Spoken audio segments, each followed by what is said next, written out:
രചന വിഷ്ണു സഹസ്രനാമം. അവതരണം ഷാഹുൽ മലയിൽ. കലാലയ ജീവിതം നമുക്ക് സമ്മാനിച്ച അവിസ്മരണീയമായ ഓർമ്മകൾ പൂത്തു നിൽക്കുന്ന വർണ്ണപുഷ്പങ്ങൾ പോലെ, നിറഞ്ഞ മഴവില്ല് പോലെ മനസ്സിന്റെ ക്യാൻവാസിൽ ഇന്നും തെളിഞ്ഞു നിൽക്കുന്നു.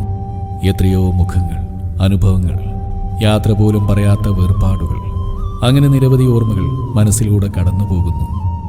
പറയാൻ മറന്ന്, പങ്കുവെക്കാൻ കഴിയാതെ പോയ പരിഭവങ്ങൾ മനസ്സിന്റെ അകത്തളങ്ങളിൽ ഇന്നും സ്പന്ദിച്ചുകൊണ്ടിരിക്കുന്നു. വസന്തത്തിൽ വന്നെത്തുന്ന കുഞ്ഞാറ്റക്കിളികൾ പോലെ വിവിധ ദേശങ്ങളിൽ നിന്നും എത്തിയ ഞങ്ങൾ ഒത്തുചേർന്ന് ഇണങ്ങിയും പിണങ്ങിയും കഴിഞ്ഞ കാലം എൻ്റെ സിരകളിലേക്ക് വിപ്ലവ വീര്യവും പ്രണയത്തിൻ്റെ ആദ്യാനുഭവവും പകർന്നു തന്ന എൻ്റെ IHRD കോളേജ്.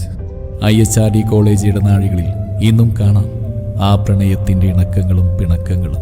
മാവേലി മന്നനെ വരവേൽക്കാനായി അത്തപ്പൂക്കളം തീർത്തതും, സുന്ദരിക്ക് പൊട്ടുതൊട്ടതും, വടം വലിച്ചതും, പുലി കളിച്ചതും, ക്രിസ്തുമസ് ട്രീ തയ്യാറാക്കിയതും, ക്രിസ്തുമസ് അപ്പൂപ്പനെ വരവേറ്റതും, ക്രിസ്തുമസ് കേക്ക് മുറിച്ചതുമെല്ലാം എൻ്റെ IHRD കോളേജ് ഓർമ്മകളിലെ സിന്ദൂര പൊട്ടുകളാണ്.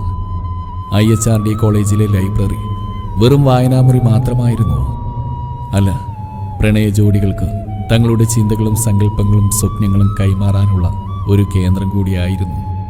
ഒരു കൂട്ടം യുവ സാഹിത്യകാരന്മാരുടെ സൃഷ്ടികൾ ഉൾക്കൊള്ളിച്ച ആ സ്മരണികയും പ്രതിഭകളെ വാർത്തെടുത്ത ആർട്സ് ഫെസ്റ്റിവലും സ്പോർട്സും ഫിലിം ഫെസ്റ്റിവലും ഒരിക്കലും മറക്കാനാവാത്ത എൻ്റെ IHRD ഓർമ്മകളാണ്.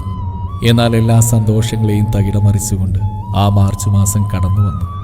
അതെ, വന്നു ചേർന്ന കുഞ്ഞാറ്റക്കിളികൾക്കുള്ള മടക്കയാത്രയുടെ സമയമായിരുന്നത് മാർച്ച് മാസം.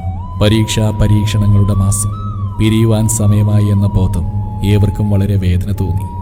വേദന നിറഞ്ഞ മനസ്സുമായി ആ IHRD പടവുകൾ ഇറങ്ങിയപ്പോൾ ഒരിക്കലും പൂക്കാത്ത ആ മരം ഞങ്ങൾക്ക് വേണ്ടി ആദ്യമായി പൂത്തു നിന്നിരുന്നു.